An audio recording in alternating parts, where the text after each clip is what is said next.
Okay, Rebecca, we are 1 minute past the hour. Are you ready to go? I am. Okay, great. So with that, I want to welcome all of you here this morning. It is a beautiful 10:01 on Tuesday morning. And this is the webinar on Immigration 101 for the New Bedford HSPN members and providers, and all folks are welcome. So you know from the little ad that we sent out that April is Fair Housing Month, and an important aspect of that can be our work involving people who are immigrants, documented, undocumented. So this is going to be a little bit of a crash course to what you might need to know and what you should know. We are thrilled this morning to have Rebecca Eissenova. Well, Yep. I'll let her pronounce her own name. I can just tell you that Jennifer is much easier to pronounce. Rebecca is going to join us this morning and take us through all of this. She's the legal director of the immigration law programs at Catholic Social Services, based out of Fall River for the Diocese. For over 25 years, Catholic Social Services has been offering free and low-cost legal representation to immigrants and asylum seekers of all faiths throughout southeastern Massachusetts. So we know that there is a great deal of knowledge that we need, and we know that you are just the person to impart that and share that with us this morning. So with that, I'm going to stop talking, turn it over to Rebecca, and let's get some great information. Thank you so much. Rebecca? Thank you so much, Jen. Thank you, everybody, for coming, and thank you for inviting me to your group of housing providers. I am going to try to share my screen now, and let me know if you guys can see it. Yes, we can. Perfect. All right. So yeah, Jen actually got my name exactly right on the first try. My name is Rebecca Eissenova. I am the legal director of the immigration programs at Catholic Social Services, and I'm excited to be here today. I think that now is an especially opportune time to be forming an alliance between social service providers and immigration attorneys, because believe it or not, with the influx of immigrant families coming to the border, Boston has become, it's vacillating between the #1 and the #2 court that's assigned to families crossing the border.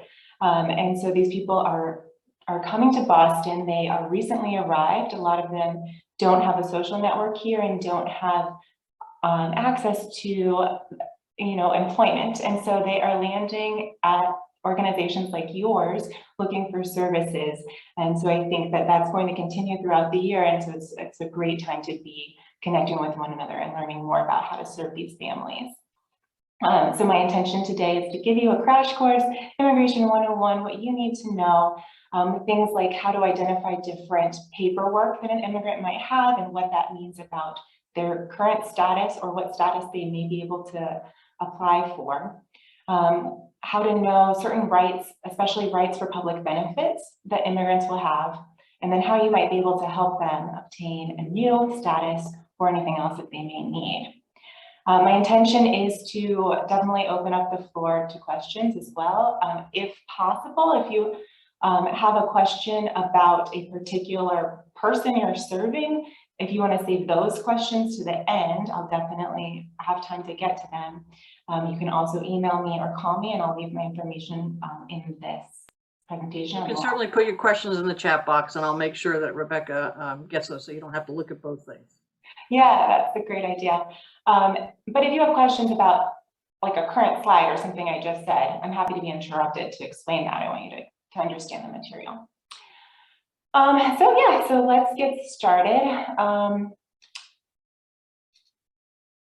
All right, so you are here probably because you have or think you will soon have an immigrant client. These are some questions you may find yourself asking. What does the paperwork they're showing me mean? What supports are they eligible for?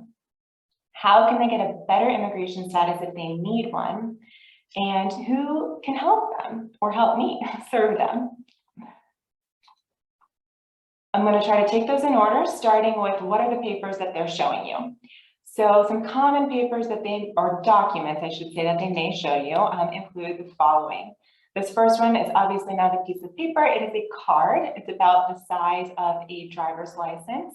And it's the color green, which is a hint that this is a green card, also known as a lawful permanent resident card. And you can tell this not just by the color, but also by the fact that in the upper corner, it's printed with the words permanent resident. So this tells you the person's status is that they are a lawful permanent resident. This next document is a card that looks similar to the green card, except it's not green, it's pinkish purple.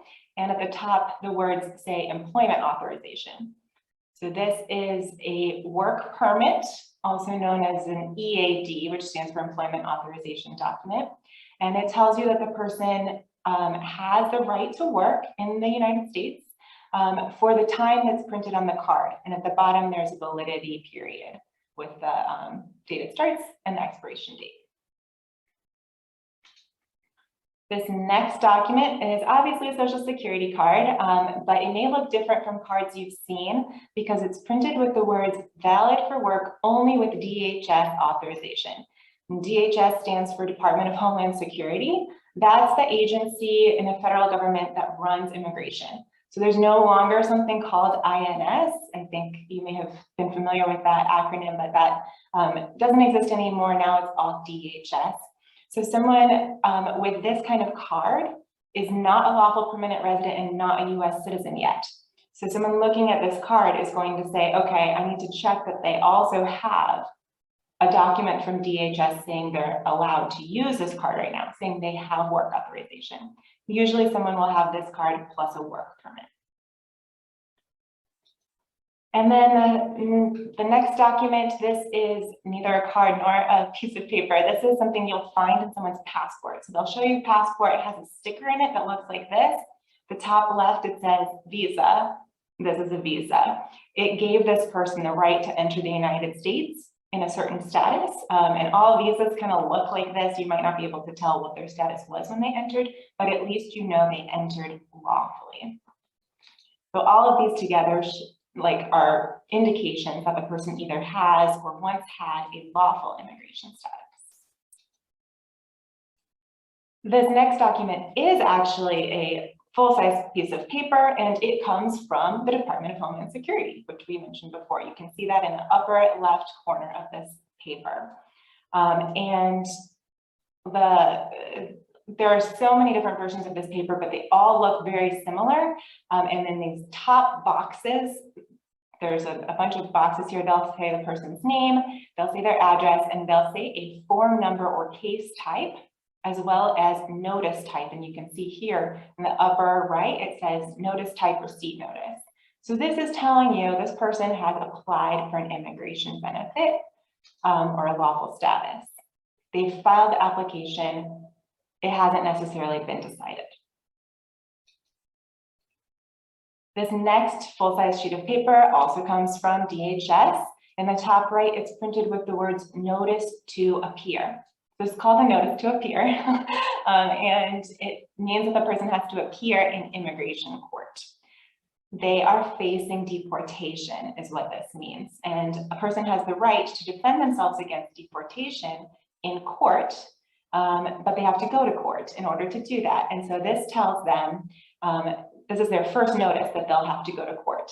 And you should first direct your attention to the bottom of the notice because it'll tell them which court, the court address, the date of their first hearing, the time of their hearing, everything they need to know in order to attend. And this is another court document. This is if the person's already been to court once. They will start getting papers that look like the second document thereafter. These come from the immigration court itself, scheduling them for their next hearing. This time the information that's critical to you all will be in the top. It'll say again, the court that their next hearing is going to be held at, as well as the date and time. So these tell you the person has to go to court, kind of tell you that if you can, you'd want to help them find a lawyer, and you want to make sure they have plans and arrangements to get to court. They may also be wondering what to expect from court, and you may be wondering the same thing and feel ill-equipped to answer that.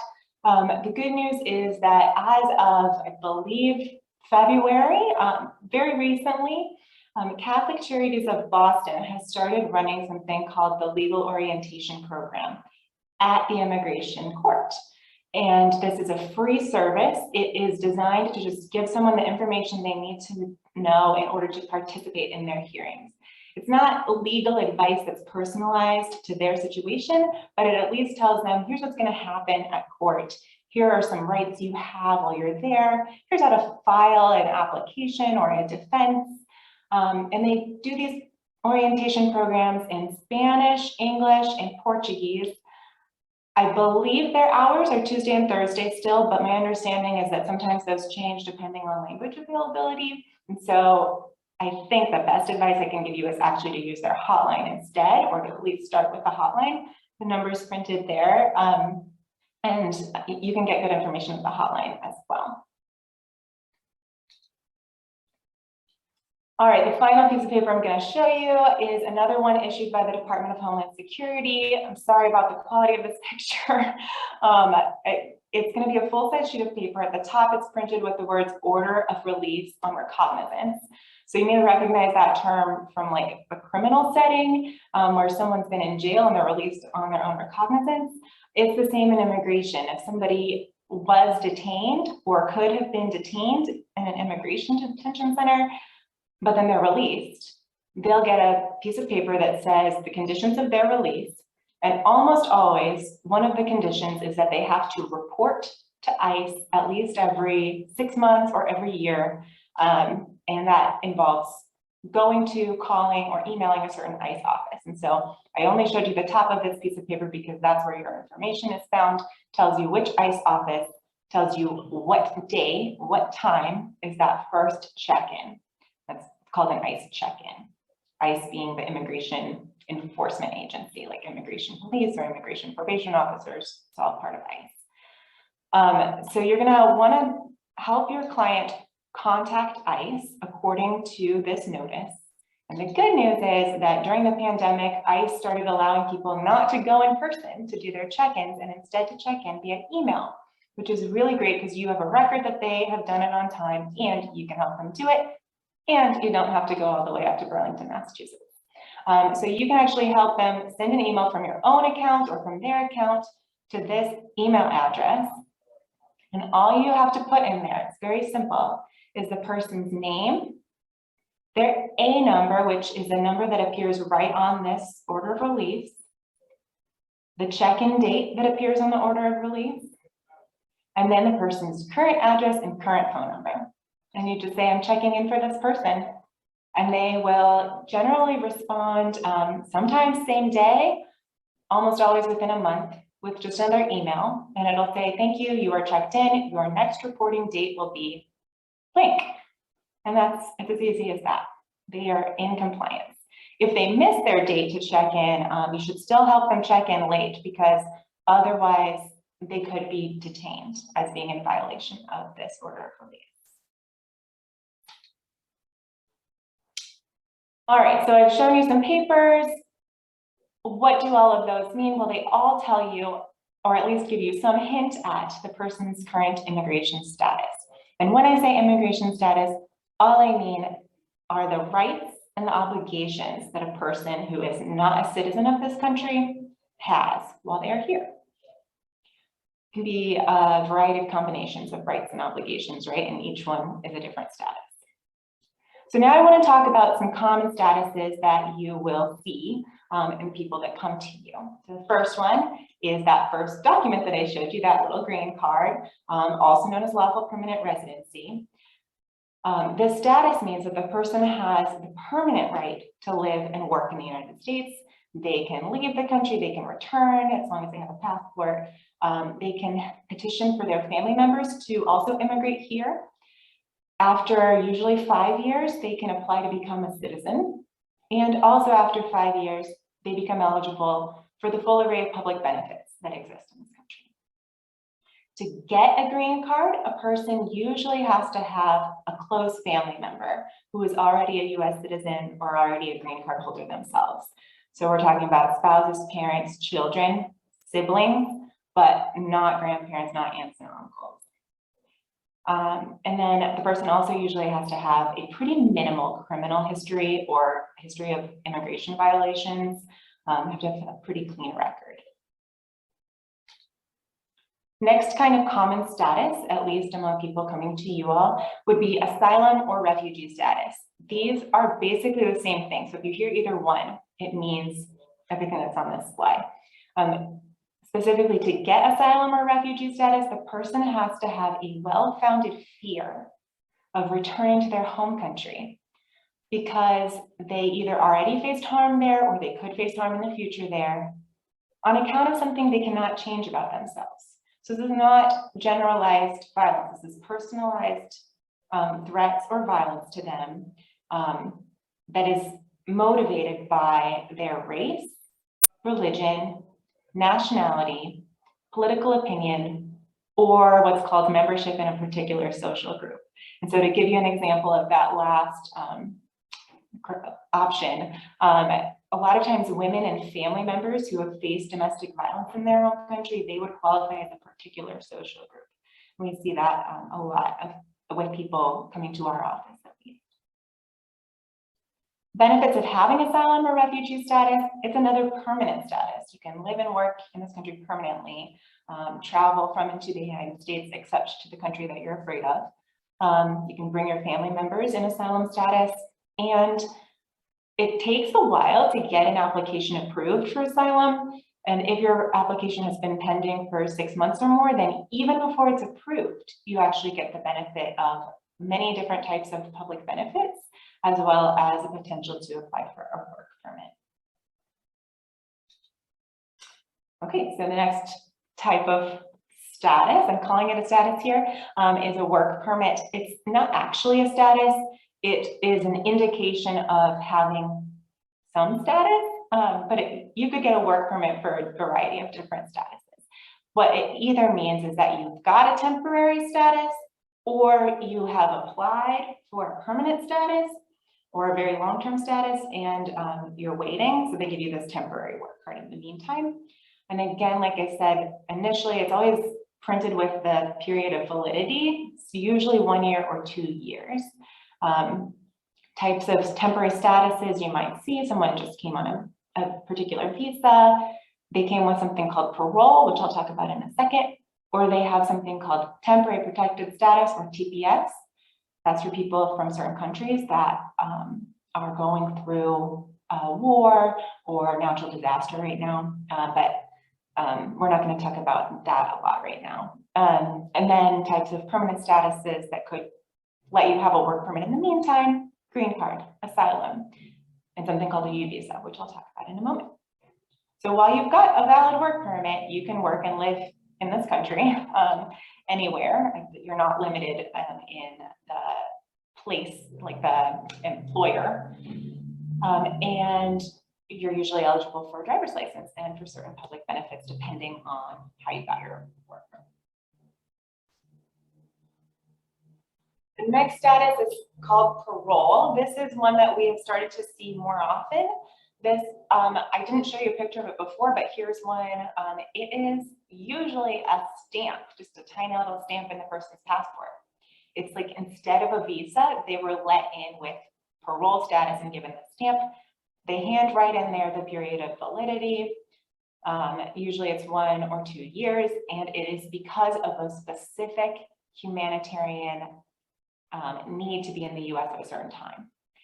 During that time, the person can live and work in the United States. They'll get a work permit if they apply for one.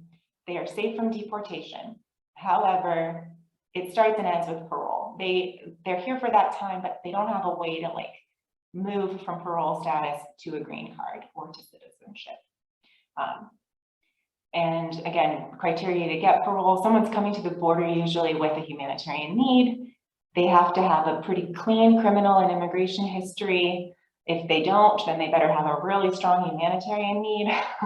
And they usually have to have a financial sponsor in the US who will say that they'll not go on public benefits, they'll be supported. And then the last status I want to talk to you about, it's not because I think that you're likely to see people with it so often, but rather because I think you might see a lot of people who could be eligible for it, and they might not know that they're eligible, and they also might not have other ways of coming to the US. So if you're on the lookout for this, it could be a huge help for them. So this is called a U visa or U non-immigrant status. So it's a temporary status for people who have been the victim of a serious crime in the United States, not abroad, but here. Usually it's going to be a violent crime, and for these purposes, domestic violence does count.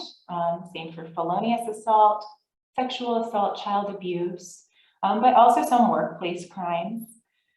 If the person suffered substantial physical or mental harm because of that crime, and if they report the crime to police and cooperate, you know, they don't drop the charges, they don't start refusing to testify, then they can apply for a U visa.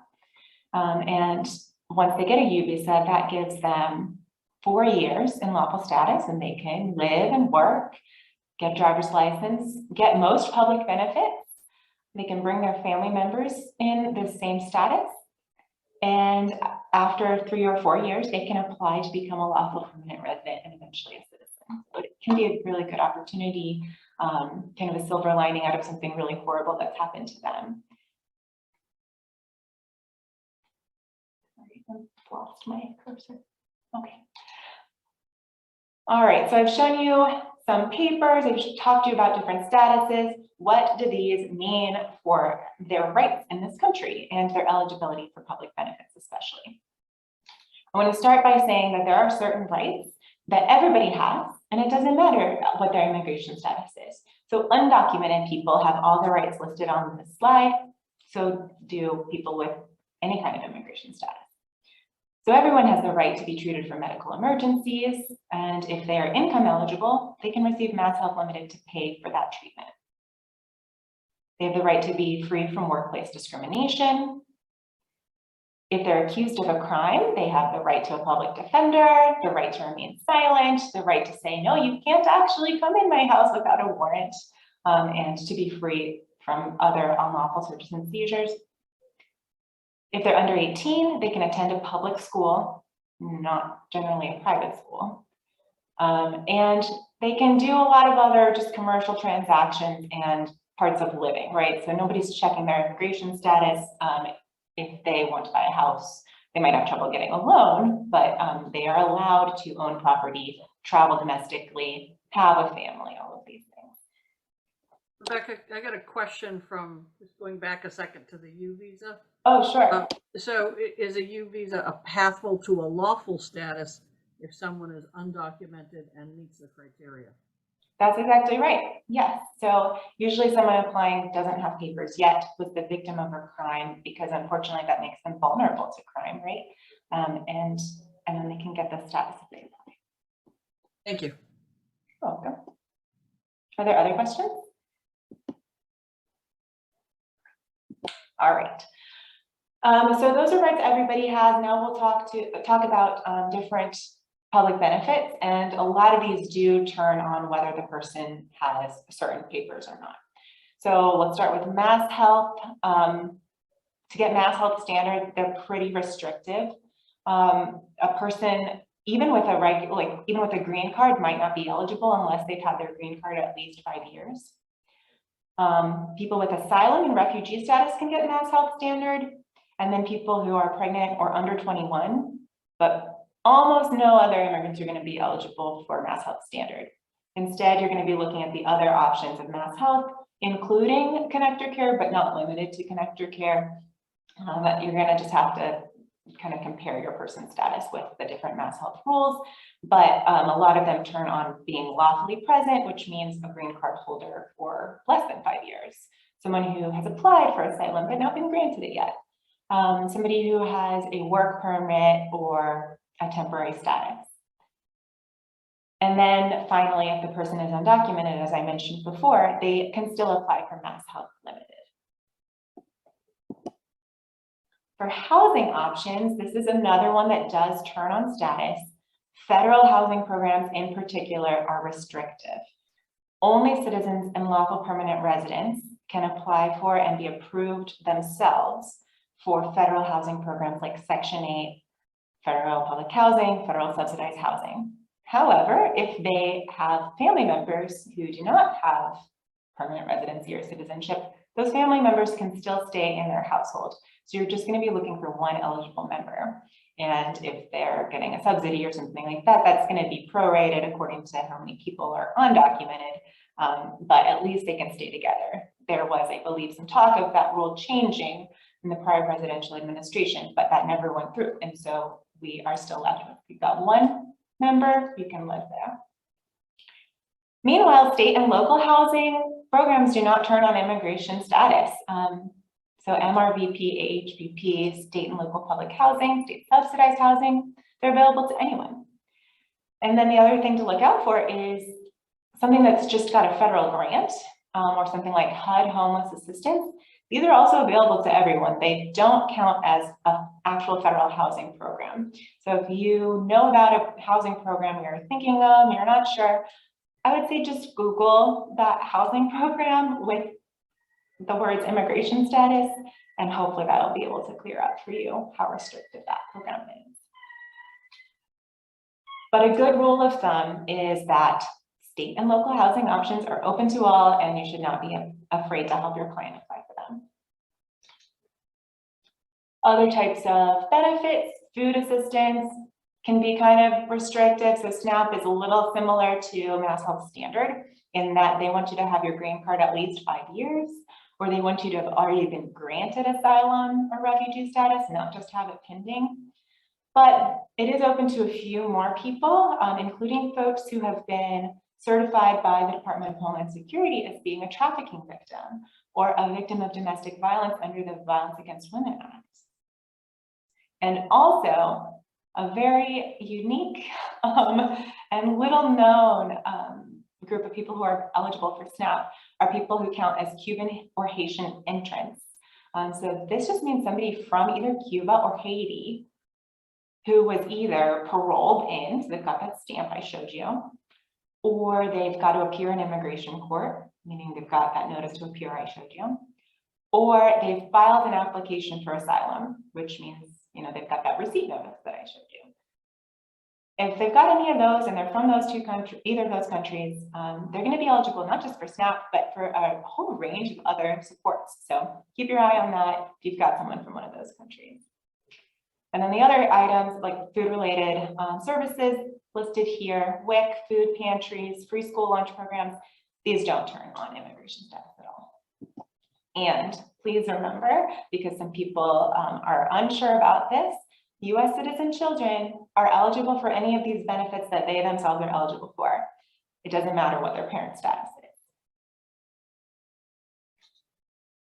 And then this is the last slide, just like a variety of different programs I wanted you to know are available to everyone. Obama Phone, also known as the Lifeline. The Affordable Connectivity Program for reduced price internet and like a free laptop. Anyone can apply for that. Child tax credit, we've got a few more days for someone to file their taxes. And if they do, even if they don't have a lawful status, if they're filing with an I-10 instead of a social security number, they can still get the child tax credit as long as the child themselves has the social security number. And then the less good news on this slide is driver's license. Lawful presence is what is required by Massachusetts, but the RMV sometimes misunderstands their own rules on this because immigration is complicated and they don't always know what counts. But so that you know, certain things that count are green card, having refugee or asylum status, or just having filed an application counts, having a work permit, and having a visitor visa. These all should be eligible for a driver's license, but may well get denied the first time that they apply. If that happens, here's possibly one of the biggest tips that I'll share with you today. There's this phone number that your clients and or you can call. It's run by the Department of Justice, the Immigrant and Employee Rights Division. At this number, they speak English and Spanish. If you call them and say, you know, I applied for a job and was denied based on immigration status, or I applied for a driver's license, same thing, but I think I'm eligible. This hotline will have access to public-facing, not us public, but RMV-facing immigration records. They'll be able to see if maybe there's a problem in the person's record, or if the RMV is just misunderstanding. And if they agree that your client's actually eligible, they can speak directly to the employer or the RNV on your client's behalf and kind of sort out the problem that way. It's a really great resource. All right, so these are things that I'm telling you people are eligible for, but you may be wondering, great, they're eligible, but are there risks to applying? And your clients may be asking you that as well. The reason is probably because of something called the public charge rule. And I want you to take away from this presentation that it is nothing to be afraid of. The rule says that immigrants who are deemed a public charge can be denied a green card or a visa if their family member, asks for them to come to the United States as an immigrant. And so that sounds scary, but it does lead you to ask, well, what does public charge mean? And the public charge definition was temporarily expanded a lot 2 years ago to include a lot of people it had never included before. So a lot of people are going to be denied. But now it is back to its historic meaning, and you don't even need to know what the temporary meaning was. Just know that right now it means a person is a public charge only if they receive cash assistance for their income. So that's temporary assistance for needy families, SSI, or state welfare, or if they are in a public paid long-term institutionalized care situation. Those are the only times someone's a public charge. There are no immigration consequences for someone receiving other types of public benefits as long as they're not committing fraud to receive them, right? So mass health, housing, other non-cash benefits, these are all fine. Also, there's no immigration consequences for a person's child or other family member to receive public benefits that they're eligible for. So it's nothing to be afraid of. And your clients should definitely apply for anything that they're eligible for and any supports that they need, apart from those two, cash and institutionalized care. Okay, so we talked about how a status can affect a person's eligibility for supports. What if someone doesn't have the status that they need to get the benefit that you want them to have? Unfortunately, there is not just one application that you can submit to help them get in line for lawful status. There are just so many different statuses and different lines people have to wait in. They're often years long. There are many intricate lines within them. And weirdly and unfortunately, there's actually not a line for everyone. So some people may have no route to lawful immigration status. But to give you an idea of a few groups of people who would have access to a better immigration status, first are family members of citizens or lawful permanent residents. We talked about that already. Second are folks who are highly skilled. They might have an advanced degree, or they might have a lot of money to invest in an American business. Probably not people coming through your doors or mine. They might have a painful past. So someone who is afraid of harm in their home country or was a victim of crime here. That's that EU visa I told you about. These are ways to get lawful status.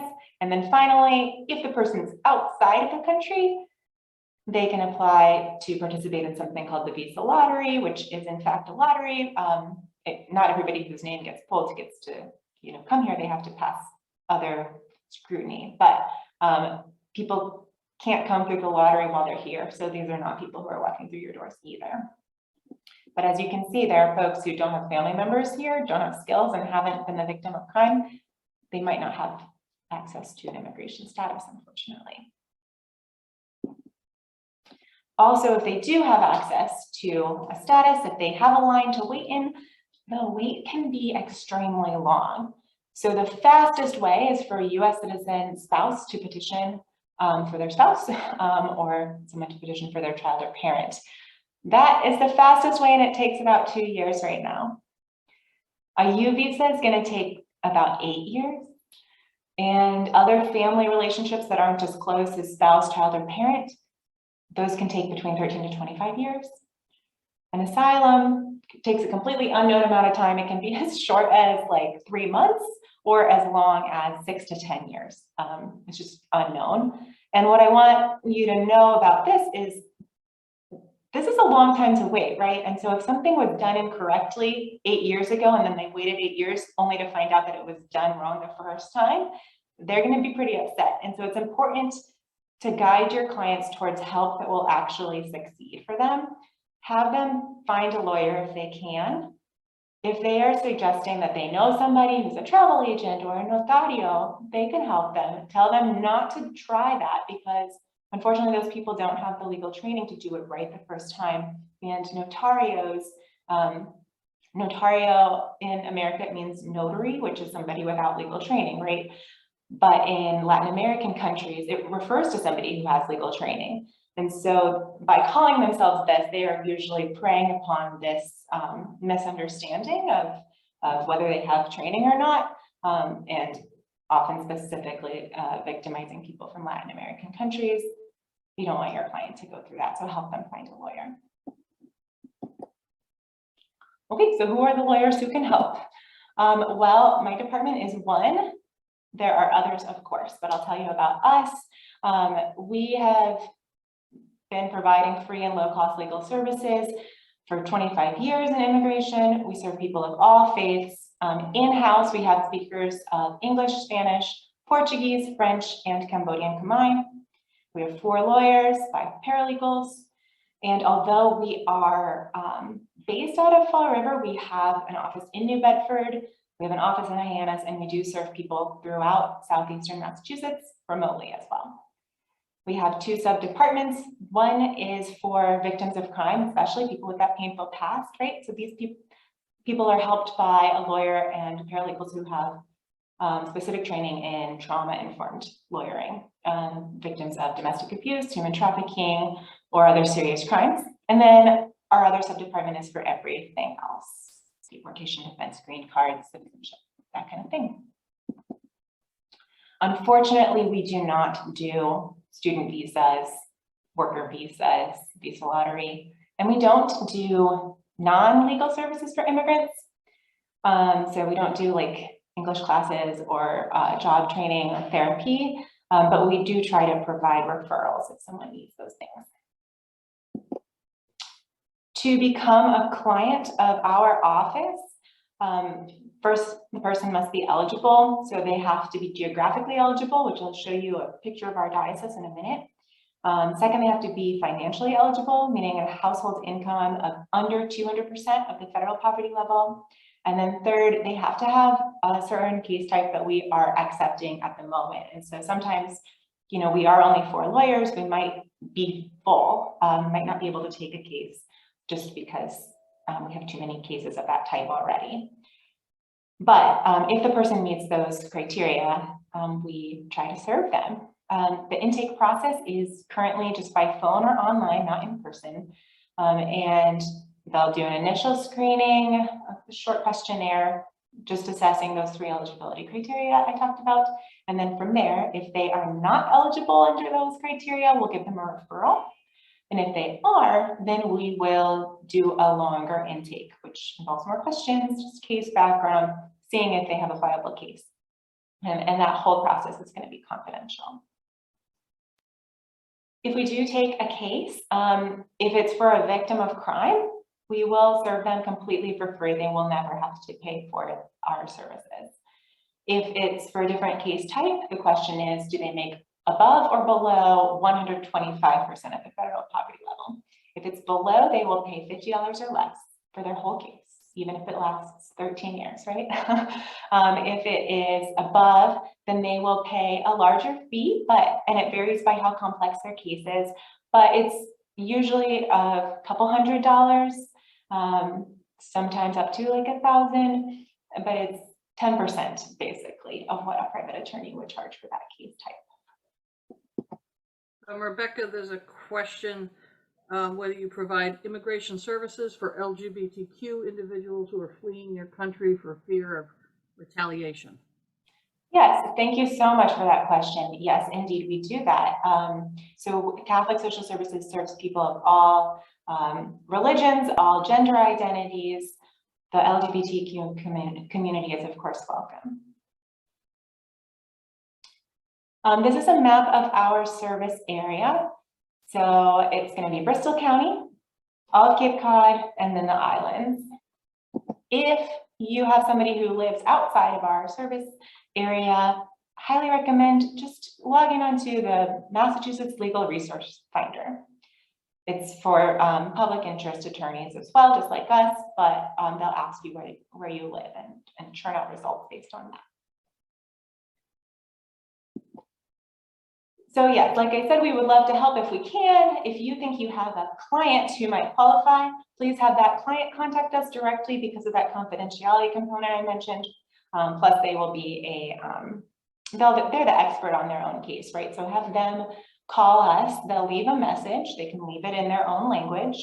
And we try to return calls within 5 business days. We are closed on Fridays, so sometimes that does end up being slightly more than a week. And if you have your own questions as someone serving immigrants, you can also reach out to us. You can just email me or call me. I can give technical advice or answers on a particular client situation. We also obviously do presentations and in-service trainings like this one.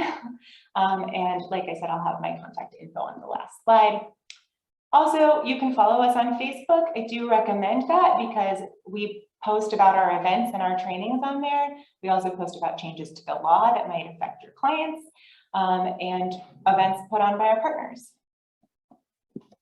And as I said before, if we can't help, we do really strive to provide meaningful referrals. This is just for future when you get a copy of these slides. These are some links about housing questions.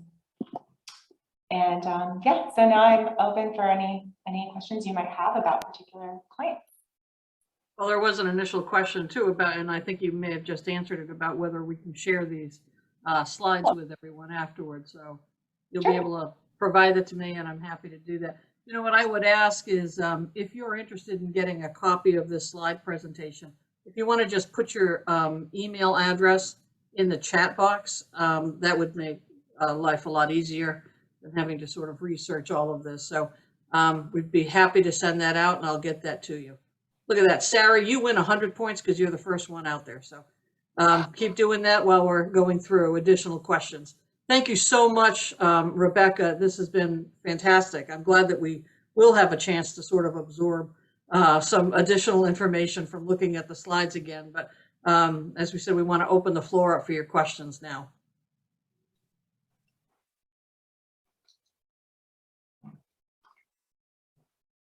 Is there a particular resource that we can use for a lawyer, for an immigration lawyer? Like, I don't know, like if there's a list of lawyers within the area that we can use? Yeah, that's my question. Yeah, that's a great question. So that slide that I put, the Massachusetts Legal Resource Finder, that's one way to find a list of public interest attorneys. So organizations that offer free or low cost legal services. For private attorneys, you could look on something called the American Immigration Lawyers Association website, AILA. But also if your client were to call us, we do have a list of trusted attorneys in our region that we provide as a referral sheet. The question is always, are these people taking new cases? And they're not always, but if you keep running into dead ends, a lot of times if you call back the next month, you might get a different answer.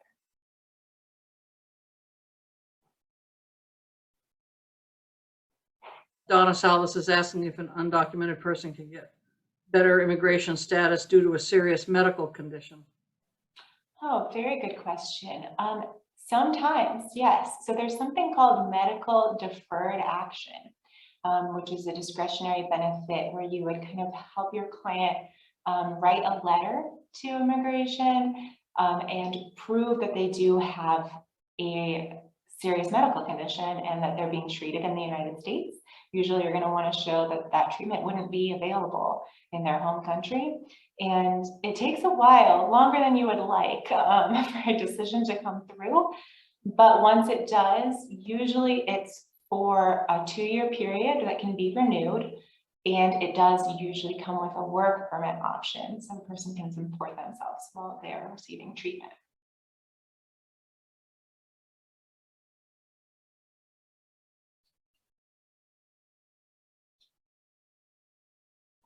Other questions? I know there's a million questions out there.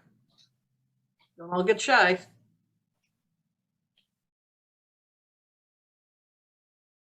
Where do they send the letter? So the letter usually would go for medical deferred action. The letter will go to the local USCIS or Citizenship and Immigration Services office, which is in Boston. And you can find that by Googling USCIS in Boston. They'll have an address. I am not a specialist in medical deferred action. I know a little bit about it, but the specialists that I usually refer people to are at Rian Center, R-I-A-N. That's in Boston, but I do believe that they could at least give you a referral if you're outside of Boston, and they could help your client.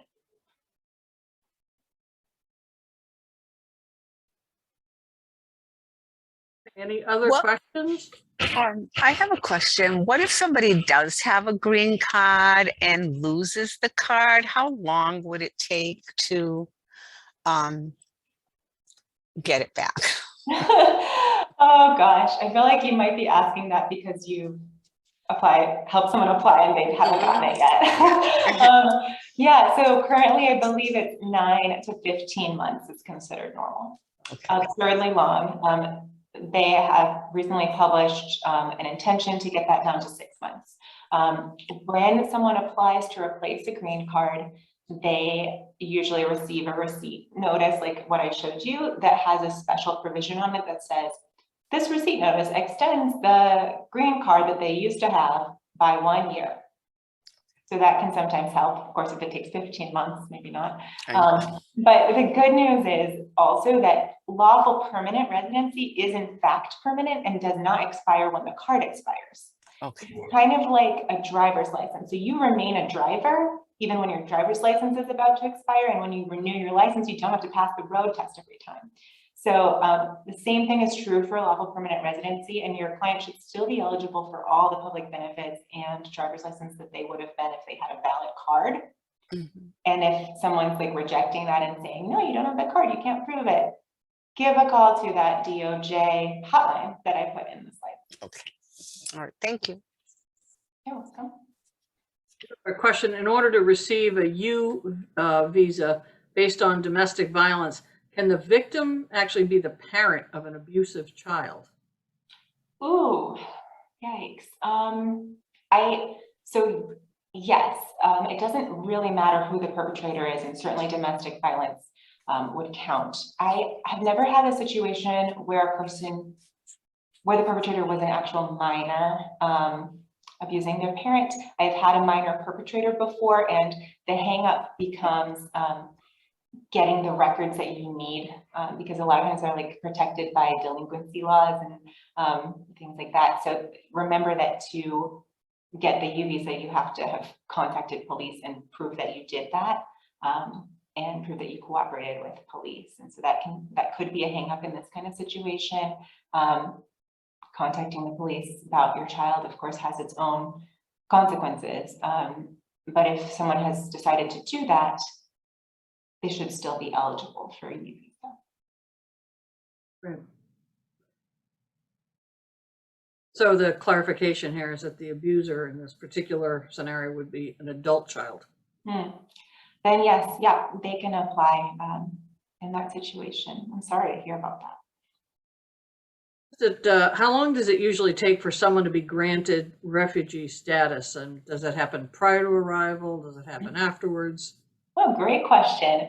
I told you that asylum and refugee status are basically the same, but in fact, the difference is that refugee status happens prior to arrival. It happens abroad, but it is otherwise the equivalent of asylum, which happens in the country. To get granted refugee status from abroad, it's going to vary a lot by what refugee camp they're in, what kind of NGOs are helping at their specific location. That's a help.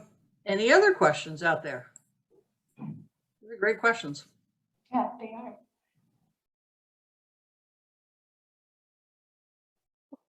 are. We will, with that, wrap it up for the day. We've got a few extra minutes before 11 o'clock. We're not going to hold you, but we do want to thank you, Rebecca, for an outstanding presentation. There was a lot of information crammed into a very condensed short period. So we look forward to sort of digging through that once again and getting into that. It's safe to say then that we can reach out to you at your contact information provided here if we need some clarification or whatever. So that's, thank you so much for doing that. Thank you, and thank Catholic Social Services for providing you and allowing you to join with us today and do that. So we look forward to, if you have additional information in the future, receiving word on that, and any help, you are always welcome with the HSPN to come and share this kind of information with us. So thank you so much. Thank you so much Thank for you. inviting me. Thank you all for attending. It was very informational. Thank you. Good. Thank Great. you again. We will be sending out the PowerPoint presentation to those of you who have left your information. Thanks. Have a great day. Happy Tuesday. Bye.